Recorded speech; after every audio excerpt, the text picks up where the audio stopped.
আসসালামু আলাইকুম। আজ আমি এক্সপ্লেন করতে যাচ্ছি 2017 সালে রিলিজ হয় একটি অসাধারণ মুভিটির নাম দ্য 8 ইয়ার এঙ্গেজমেন্ট। সাল 2006। ইয়াসি নামের একটি ছেলে তার গ্যারেজে কাজ করছিল। এ সময় তার এক বন্ধু এসে ইয়াসিকে বলে সন্ধ্যায় তারা বাইরে খেতে যাওয়ার প্ল্যান করেছে, তাকেও আসতে হবে। এটা বলে সে বন্ধুটি তাকে রিকোয়েস্ট করে। ইয়াসি তাকে জিজ্ঞেস করে যে সেখানে আর কে কে আসবে। তখন তার বন্ধু জানায় তার গার্লফ্রেন্ড আর তার কিছু বান্ধবীও আসবে। ইয়াসিও রাজি হয়ে যায়। এরপর সে ওয়াশরুমে যায় ফ্রেশ হতে। তো সন্ধ্যায় আমরা সবাইকে রেস্টুরেন্টে আড্ডা দিতে দেখি। সেখানে ইয়াসি বেশ চুপচাপ থাকে, তেমন কথা বলে না, বলা চলে অনেকটা ইন্ট্রোভার্ট টাইপের। এতে তার বন্ধু তার সম্পর্কে বলে ইয়াসি খুব শান্ত প্রকৃতির হলেও সে খুব ভালো মানুষ আর কাজও করে অনেক দক্ষতার সাথে। ইয়াসি এতে শুধু মুচকি হাসে আর চুপচাপ খাবার খেতে ব্যস্ত হয়ে যায়। সেখানে মাহি নামের একটি মেয়ে ছিল যে ইয়াসির এরকম আচরণ একদমই পছন্দ করছিল না। সে ভাবে ইয়াসি অ্যাটিটিউড দেখাচ্ছে, তাই সে রেগে যায়। এরপর তারা সবাই খাবার শেষে ঘুরতে যাওয়ার প্ল্যান করে, কিন্তু ইয়াসি তাদের সাথে আর যায় না। তাদের বিদায় দিয়ে সে একা চলে আসে। এরপর দেখা যায় ইয়াসির কাছে মাহি নামে সে মেয়েটি আসে আর সে ইয়াসিকে তার এমন আচরণের কারণে কথা শোনায়। মাহি বলে তুমি যদি এখানে আসতে না চাও তাহলে কেন এসেছো, আর এসেই যখন পড়েছো তাহলে সবার সাথে হাসি মুখে সুন্দরভাবে কথা বলতে পারতে। মানুষের সাথে মেশার কোনো ভদ্রতা তোমার জানা নেই। ইয়াসি কথাগুলো শোনার চেয়ে মাহির দিকেই বেশি তাকিয়েছিল।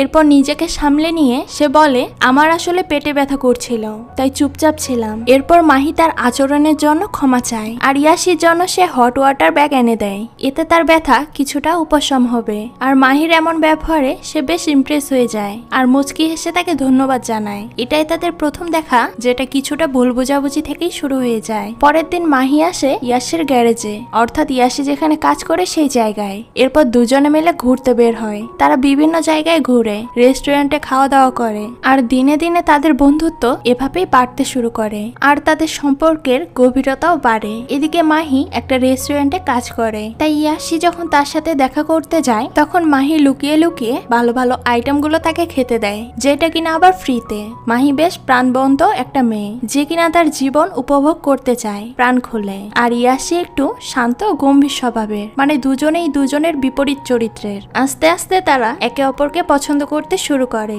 আর তাদের এই পছন্দ ভালোবাসায় পরিণত হয়। এরপর ইয়াসিকে নিজের পরিবারের সাথে পরিচয় করাতে নিয়ে আসে মাহি। মাহির বাড়িতে এসে ইয়াসি মাহির কিছু পুরনো ছবি দেখে। ইয়াসির সাথে পরিচিত হয়ে মাহির বাবা মারও বেশ ভালো লাগে, তারাও তাকে অনেক পছন্দ করে। এরপর দেখতে দেখতে নতুন বছরও চলে আসে। ইয়াসি মাহিকে একটি নতুন জায়গায় নিয়ে আসে আর কথায় কথায় ইয়াসি মাহির হাতের পুরনো আংটিটি চায়। মাহি বলে এই আংটি দিয়ে তুমি কি করবে? ইয়াসি বলে এমনি একটু দেখবো। মাহি তখন আংটিটি খুলে তাকে দিয়ে দেয়। এরপর ইয়াসি যখন আবার আংটিটি ফেরত দেয় তখন সেটা পুরনো আংটি ছিল না, সেটা ছিল এঙ্গেজমেন্টের রিং। প্রথমে মাহি ভাবে সে পুরনো আংটিটি দিয়েছে, কিন্তু পরে ভালোভাবে লক্ষ্য করে দেখে এটা এঙ্গেজমেন্ট রিং। তখন তার চোখ যেন আনন্দে ভরে ওঠে। এরপর ইয়াসি বলে এখন হয়তো সময় এসেছে আমাদের একসাথে পথ চলার, বিয়ে করে নতুন জীবন শুরু করার। ইয়াসি তাকে বিয়ের প্রস্তাব দেয়, এতে মাহিও রাজি হয়ে যায়। এরপর তারা একটি ম্যারেজ কমিউনিটি হলে যায় যেখানে একটি বিয়ের অনুষ্ঠান হচ্ছিল। মাহি সেটা দেখে অনেক আনন্দ পায় আর বলে এখানে আসলে আমার খুব ভালো লাগে, আমিও চাই এরকম করে আমার বিয়ে হোক, আমার যে কবে এই সুযোগ আসবে। তখন ইয়াসি তার কথায় গুরুত্ব দেয় আর সেখানে একটি মহিলাকে দেখা যায়, সে কমিউনিটি হলে বিয়ের বুকিং নেয়। ইয়াসি তখন মাহিকে নিয়ে সেই মহিলার কাছে যায় আর জানতে চায় 17ই মার্চ বিয়ের তারিখের জন্য বুকিং দেওয়া যাবে কিনা। মহিলাটি তখন জেনে আসার জন্য ভেতরে যায়। মাহি বেশ আনন্দিত ছিল, কিন্তু হঠাৎ তার মাথা ব্যথা শুরু হয়। তখন ইয়াসি জানতে চায় যে সে ঠিক আছে কিনা। মাহি বলে সামান্য মাথা ব্যথা, হয়তো সারাদিনের স্ট্রেস থেকে এমন হচ্ছে। এরপর সেই মহিলাটি আসে আর জানায় 17ই মার্চের জন্য বুকিং দিতে পারবে তারা। এরপর মহিলাটি জানতে চায় 17ই মার্চই কেন বুকিং দিতে হবে। ইয়াসি এবার মাহির দিকে তাকিয়ে বলে যে এই তারিখেই আমাদের প্রথম দেখা হয়েছিল। তো এরপর একদিন ইয়াসি আর মাহি বাসায় বসে কিছু ছবি দেখছিল আর হঠাৎ ইয়াসি বলে মনে আছে এই দিনের কথা, নুডলসটা তোমার খুব পছন্দ হয়েছিল। মাহি এবার বলে কিসের নুডলস, আমি তো কোথাও যাইনি, কোনো নুডলসও খাইনি। প্রথমে ইয়াসি ভাবে যে মাহি হয়তো মজা করছে, কিন্তু পরে মাহি বলে আমার কিছু মনে পড়ছে না কেন, আমি কি সবকিছু ভুলে যাচ্ছি। ইয়াসি বুঝতে পারে না যে কি হচ্ছে। মাহির অনেকটা অস্থির লাগতে থাকে। ইয়াসি মাহিকে শান্ত করার চেষ্টা করে আর তাকে হাসপাতালে নেওয়ার ব্যবস্থা করে, কিন্তু গাড়িতে নেওয়ার আগেই মাহি নানা ধরনের অদ্ভুত আচরণ করতে শুরু করে, এমনকি হাসপাতালেও যেতে চায় না, দৌড়ে পালিয়ে যায় আর নিজের হাত পা এমন ভাবে আঁচড় দিতে থাকে যেন অনেকগুলো পোকা তার শরীর বেয়ে উঠছে। ইয়াসি অনেক কষ্টে তাকে ধরে হাসপাতালে নিয়ে যায়। মাহির বাবা মা হাসপাতালে ছিল, তারা মেয়ের এই আচরণ দেখে অবাক হয়ে যায়। তারাও তাদের মেয়েকে ধরে শান্ত করার চেষ্টা করে, কিন্তু মাহি ছুটে পালাতে চায় আর বলতে থাকে আমি এখানে থাকবো না, এখানে থাকলে মারা যাব। এরপর অনেক কষ্টে মাহিকে হাসপাতালে ভর্তি করে চিকিৎসা শুরু করা হয়। তখন মাহির মা ইয়াসিকে বলে আমার মেয়েকে এখন যেমন দেখছো সে কিন্তু এমন না, আগে এমন সে ছিল না, সে এমন কেন হয়েছে জানি না, তবে দ্রুত সে সুস্থ হয়ে যাবে বলে আশা রাখছি। এতে ইয়াসি কি বলবে বুঝতে পারে না। এরপর একদিন সে তার গ্যারেজে কাজ করছিল, তখন ইয়াসির কাছে হাসপাতাল থেকে কল আসে যে মাহির হার্টবিট বন্ধ হয়ে গিয়েছে। ইয়াসি দ্রুত হাসপাতালে পৌঁছে যায় আর দেখে মাহি ঠিক আছে, কিন্তু সে কমায় চলে গিয়েছে আর কবে সে সুস্থ হবে এই বিষয়ে ডক্টররাও কিছু বলতে পারে না। এরপর অবশ্য একবার মাহির জ্ঞান ফিরে আসে, কিন্তু সে আবারও কমায় চলে যায়। ইয়াসির কাছে এটা এখন নর্মাল হয়ে যায় যে রোজ কাজে যাওয়ার আগে হাসপাতালে যায়, মাহির সাথে কথা বলে, একা একা সময় কাটায় আর ভিডিও ক্লিপ তৈরি করে। এরপর সে মাহির ফোনে সেই ভিডিওগুলো সেন্ড করে দেয়, কারণ যদি মাহির কোনোদিন জ্ঞান ফিরে আসে তখন সে যেন দেখতে পারে তার জন্য ইশাসি কতটা ভালোবাসা জমিয়েছে। আর এ সময় ইয়াসির বন্ধুরাও তাকে মেন্টালি সাপোর্ট দেয়, তারাও মাহির জন্য ভিডিও মেসেজ দেয়। আসলে মাহির ওভারিতে টিউমার হয়েছে আর এই টিউমারের অ্যান্টিবডি তৈরি করতে গিয়েই ব্রেনে চাপের সৃষ্টি হয়েছে, এই কারণেই ব্রেন ড্যামেজ হয়ে মাহি কমায় চলে গিয়েছে।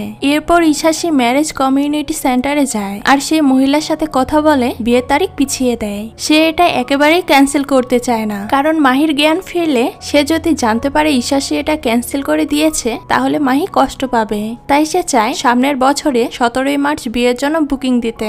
এর মধ্যে যদি মাহির জ্ঞান না ফিরে তাহলে সে প্রতি বছর 21 তারিখে বুকিং দিয়েই যাবে আর তার টাকাও পরিশোধ করতে থাকবে। কিন্তু সেন্টারের মহিলা বলে এটা সম্ভব না, কিন্তু ইশাসি এত রিকোয়েস্ট করে বলে যে মহিলাটি মানতে বাধ্য হয়। আসলে ভালোবাসা মানুষকে কোথায় নিয়ে দাঁড় করিয়ে দেয় একমাত্র স্রষ্টাই ভালো বলতে পারে। 3 মাস পর যাদের বিয়ে হওয়ার কথা ছিল আজ সেই বিয়ে হবে কিনা তা নিয়ে সন্দেহ রয়ে গিয়েছে, কিন্তু ইশাসি এত সহজে হেরে যাওয়ার মতো মানুষ নয়। সে এখনো আশা রাখে মাহি সুস্থ হয়ে যাবে আর তাদের বিয়ে হবে।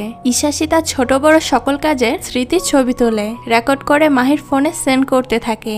অন্যদিকে মাহির বাবা মাও পরিশ্রম বাড়িয়ে দেয়, কারণ তাদের হাসপাতালের বিল পরিশোধ করতে হবে। কিন্তু মাহির অবস্থার এদিকে কোনো উন্নতি ছিল না। এমন সময় একদিন ডাক্তার ইয়াসি আর মাহির বাবা মাকে বলে যে যদি মাহির ওভারি কেটে বাদ দেওয়া হয় তাহলে হয়তো মাহির অবস্থার উন্নতি হবে। ইশাসি এক কথায় রাজি হয়ে যায়, কিন্তু মাহির মা এটা মানতে পারে না। উনি ইশাসিকে বলেন তুমি আমাদের পরিবারের কেউ নও, কিভাবে এত সহজে সিদ্ধান্ত নিয়ে ফেললে? কারণ মাহির অপারেশন হলে সে আর কখনো মা হতে পারবে না। ইশাসি মাহির মায়ের মন বুঝতে পারে, তাই সে মাফ চায়। আসলে তার এটা বলা উচিত হয়নি। এরপর একদিন মাহির বাবা মা ইশাসিকে বাড়িতে ডেকে নেয় আর বলে তুমি চাইলে নতুন জীবন শুরু করতে পারো, যেহেতু আমাদের পরিবারের সাথে এখনো যুক্ত হওনি তাই অপেক্ষা করে কি লাভ, তোমারও তো একটা জীবন আছে। তখন ইশাসি বলে আমি মাহিকে বিয়ে করার কথা দিয়েছি, আমি এ প্রতিজ্ঞা ভাঙতে পারবো না। মাহির জ্ঞান না ফেরা পর্যন্ত আমি অপেক্ষা করব। ইশাসি অনেক অনুরোধ করে তাকে মাহির কাছ থেকে আলাদা না করার জন্য, কিন্তু মাহির বাবা মা তাকে ফিরিয়ে দেয়। এতে ইশাসি মনে খুবই আঘাত পায়। সে চিন্তা করে পায় না মাহি ছাড়া জীবন কিভাবে চলবে, কিভাবে সে মাহিকে ভুলে যাবে। এটা তাকে শান্তি দেয় না। পরের দিন ইশাসি সকাল সকাল তার কাজে চলে আসে। এটা দেখে তার কলিগরা অবাক হয়ে যায়, কারণ ইশাসি প্রথমে মাহির সাথে দেখা করতে হাসপাতালে যায় আর তারপরই কাজে আসে। এটা প্রায় সবাই জানে। তো এখানে তার মনমরা দেখে তার এক সিনিয়র তাকে সাথে করে গাড়ি ডেলিভারি দিতে নিয়ে যায়। সেখানেও ইশাসি চুপচাপ থাকে, যেন কেউ তার খুশি কেড়ে নিয়েছে। সবসময় সে মাহিকে ভাবতে থাকে। সেদিন সন্ধ্যায় সে তার কলিগদের সাথে শেয়ার করে যে মাহির বাবা মা তাকে কি কি বলেছে। এটা শুনে সবাই তার দুঃখ বুঝতে পারে আর তাকে সান্ত্বনা দিয়ে বাড়ি যেতে বলে। পরের দিন মাহির মা যখন হাসপাতালে আসে তখন দেখে ইশাসি মাহির পাশে ঘুমিয়ে আছে, যা দেখে তিনি অবাক হয়ে যান। মানে সারা রাত ইশাসি মাহির সাথেই ছিল। এরপর মাহির মা ইশাসিকে প্রশ্ন করে যে সে কি সত্যি এই সম্পর্ক ভাঙতে চায় না। এতে সে না বলে দেয়। এটা শুনে মাহির মা আবেগে আপ্লুত হয়ে যায়, কারণ একজন মায়ের কাছে এর থেকে বড় আর কি হতে পারে যে তার মেয়ের জীবনে এমন একজন সঙ্গী পেয়েছে যে কিনা সুখ দুঃখ সবসময় তার সঙ্গ দিতে প্রস্তুত। এরপর আস্তে আস্তে 2 বছর কেটে যায়। 2008 সাল চলে আসে, কিন্তু এর মধ্যে মাহির কোনো উন্নতি হয়নি। কিন্তু ইয়াসি হাল ছেড়ে দেয় না। প্রতি বছর ম্যারেজ ডেট বুকিং পাল্টাতে থাকে আর সব সুন্দর মুহূর্তগুলোকে ভিডিও করে মাহির ফোনে পাঠাতে থাকে, যাতে মাহির জ্ঞান ফিরলে সে সব দেখতে পারে, যে সে তাকে কত মিস করে গেছে। আর এক সময় সে শুভক্ষণ চলে আসে, যেদিন মাহির জ্ঞান ফিরে। মাহি চোখ খোলে আর তা দেখে ইয়াসি দ্রুত ডক্টরকে ডেকে আনে। এটা এক প্রকার মিরাক্কেল ছিল, ডক্টররা হাল ছেড়েই দিয়েছিল। তাই মাহির জ্ঞান ফিরে আসা সবার জন্য অকল্পনীয়। কিন্তু এতে মাহির বাবা মা আর ইয়াসি অনেক বেশি খুশি হয়। কিন্তু ডাক্তাররা তাদেরকে ডেকে নিয়ে বলে মাহির জ্ঞান ফিরে এসেছে ঠিকই, কিন্তু সে সবকিছুই ভুলে গিয়েছে। সে যেন নতুন করে জন্ম নিয়েছে, তার কোনো স্মৃতিই নেই। হাঁটাচলা, পড়ালেখা, এমনকি কাউকেই সে চিনতে পারবে না। এটা একটা হতাশা করার মতোই খবর ছিল। তাকে আবার নতুন করে সব মনে করাতে হবে। এরপর ইয়াসি মাহির জ্ঞান ফেরার খবর তার কলিগ বন্ধুদেরকে জানায়। এটা শুনে তারা বেশ খুশি হয়। মাহিকে হুইল চেয়ারে করে বাইরে ঘুরে বেড়ানোর অনুমতি পাওয়া যায়। ইয়াসি আর মাহির বাবা মা তাকে বাইরে ঘুরতে নিয়ে যায়। মাহি সবকিছু দেখে অনুভব করে, হাসে আর যা কিছু দেখে আনন্দ পায়। এভাবে আরো 1 বছর কেটে যায়। সাল 2009। মাহিকে অন্য হাসপাতালে শিফট করা হয় থেরাপির জন্য। মাহিও আস্তে আস্তে উন্নতি করছিল। মাহিকে তার বাবা মা আর ইয়াসি সবসময় হাসি খুশি রাখার চেষ্টা করত। মাহি একদম বাচ্চাদের মতো হয়ে গিয়েছিল। ইয়াসি তাকে কথা বলা ও লেখাপড়া সবকিছুই নতুন করে শেখাচ্ছিল। এভাবে মাহি আস্তে আস্তে নিজের খাবার নিজে খেতে শিখে যায়। মাহি ছোট বাচ্চাদের মতোই কথা বলতো। আর এত কিছুর মধ্যে ইয়াসিকে নিয়ে মাহির মনেও অনেক প্রশ্ন উকি দিচ্ছিল। এভাবে কেটে যায় আরো 3 বছর। সাল 2012। মাহি এখন আগের থেকে অনেক ভালো কথা বলা, লেখাপড়া, খাওয়া দাওয়া সবকিছুই করতে পারত। শুধুমাত্র চলাফেরা করতে অসুবিধা হয়। এর ফলে সে হুইল চেয়ার ছাড়তে পারে না। এরপর মাহি তার মাকে ইয়াসির ব্যাপারে জিজ্ঞেস করে। সে বলে ইয়াসি প্রতিদিনই হাসপাতালে আসে কেন। এবার মাহির মা তার কাছে তার মনের কথা জানতে চায়, কিন্তু মাহি চুপ থাকে। এর বেশ কিছুদিন পর মাহির কিছু বন্ধু তার সাথে দেখা করতে এলে মাহি তাদেরকে মুহূর্তেই চিনে ফেলে। তারপর আড্ডার ফাঁকে তারা ইয়াসির ব্যাপারে জিজ্ঞেস করলে মাহি চুপ থাকে, সে কিছুই বলতে পারে না। এরপর ইয়াসি মাহিকে তার সাথে প্রথম দিন দেখা হওয়ার কথা বলে, কিন্তু তবুও মাহি কিছু মনে করতে পারে না। এরপর মাহির বন্ধুরা চলে গেলে ইয়াসি মাহিকে জিজ্ঞেস করে যে তার কি সত্যি তাকে মনে নেই। মাহি তখন ইয়াসিকে বলে তাকে ছাড়া তার প্রায় সবকিছুই মনে পড়ে গেছে। যদিও কথাটা বলতে মাহির বেঁধে যাচ্ছিল, কারণ ইয়াসি আবার কি মনে করে না বসে। কথাটা শুনে ইয়াসি কষ্ট পেলেও প্রকাশ করে না। হালকা হাসি দিয়ে সে সামলে নেয়, কারণ মাহি যেন আবার কষ্ট না পায় সেটাই সে লক্ষ্য রাখে। 6 বছর অপেক্ষা করার পর আপনার ভালোবাসার মানুষ যদি আপনাকে চিনতে না পারে কেমন লাগবে তখন। অথচ এই 6 বছর একবারও সে মাহিকে ছেড়ে থাকেনি, আর না তাকে ভুলে নতুন জীবন শুরু করেছে। কিন্তু মাহি তাকে ভুলে বসে আছে। এরপর মাহি তাকে জানায় সে তাকে মনে করার চেষ্টা করবে। ইয়াসির জন্য এই আশাও অনেক ছিল।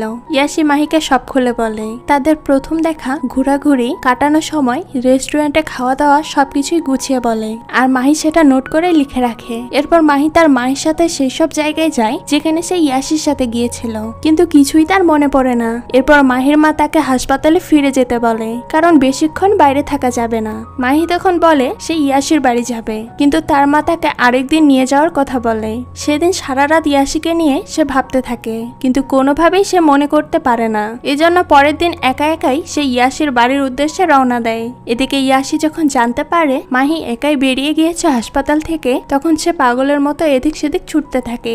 এমন সময় মাহির মা তাকে ফোন করে জানায় মাহি হয়তো তোমার বাসায় গিয়েছে। এদিকে বৃষ্টি শুরু হয়ে যায়, আর মাহি বৃষ্টিতে ভিজতে ভিজতে ইয়াসির বাসার নিচে এসে দাঁড়ায়, কিন্তু কিছুই তার মনে পড়ে না। এমন সময় আরেকটু এগিয়ে যেতেই মাহির হুইল চেয়ার স্লিপ করে পড়ে যায়। তখন ইয়াসি এসে তাকে তোলে। মাহি অনেক কান্না করতে থাকে আর বলে আমি তোমাকে কোনোভাবেই মনে করতে পারলাম না। এমন সময় ইয়াসি মাহিকে শক্ত করে জড়িয়ে ধরে সান্ত্বনা দেয়, কিন্তু তখনই মাহির আবার মাথা ব্যথা শুরু করে। ইয়াসির পুরনো স্মৃতি মনে পড়ে যে কিভাবে সামান্য মাথা ব্যথা থেকেই 2 বছরের জন্য কমায় চলে গিয়েছিল। ইয়াসি আবারও ভয় পেয়ে যায়। এরপর তাকে হাসপাতালে নিয়ে যাওয়া হয়। একা একা বাইরে যাওয়ার জন্য মাহি তার বাবা মার কাছে মাফ চায়, কিন্তু ইয়াসি খুব উদাসীন ছিল।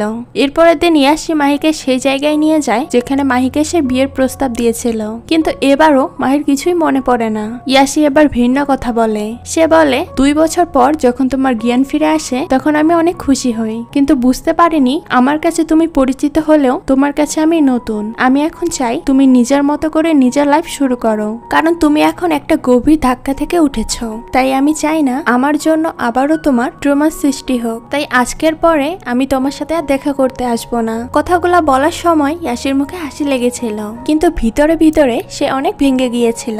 সেদিন রাতেই ইয়াসি মাহিকে হাসপাতালে দিয়ে আসে, কিন্তু তাকে রেখে এসেই সে অনেক কান্না করতে থাকে।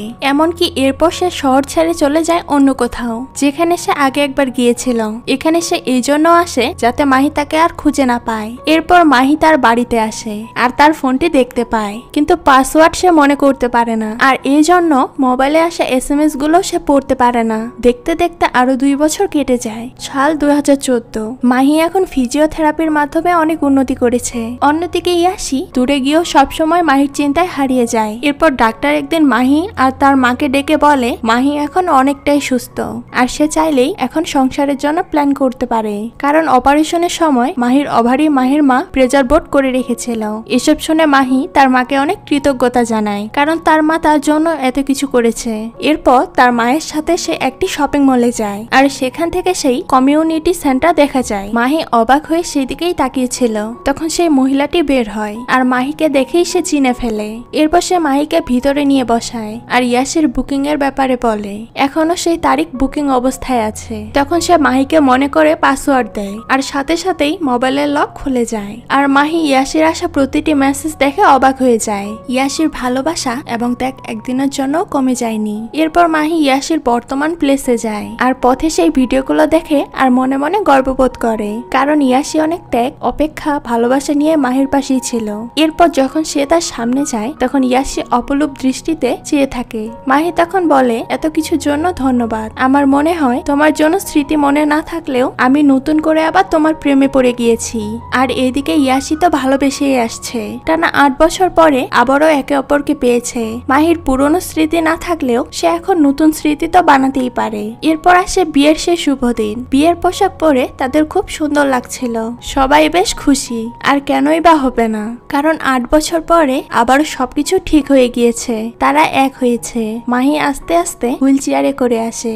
এরপর উঠে আস্তে আস্তে এগোতে থাকে, কিন্তু হোঁচট খায়। আর তখনই ইয়াসি তাকে ধরে ফেলে আর সারা জীবনের জন্য তার সঙ্গী হয়ে যায়। মাহির বাবা মাও অনেক খুশি ছিল, কারণ তাদের মেয়ের জীবনে এমন একজন সঙ্গী আছে যে কিনা শুধু সুসময় নয় বরং দূর সময়ও পাশে ছিল।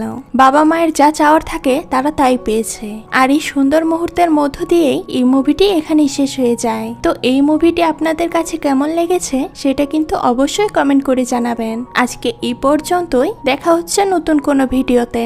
সেই পর্যন্ত সবাই ভালো থাকবেন। আল্লাহ হাফেজ।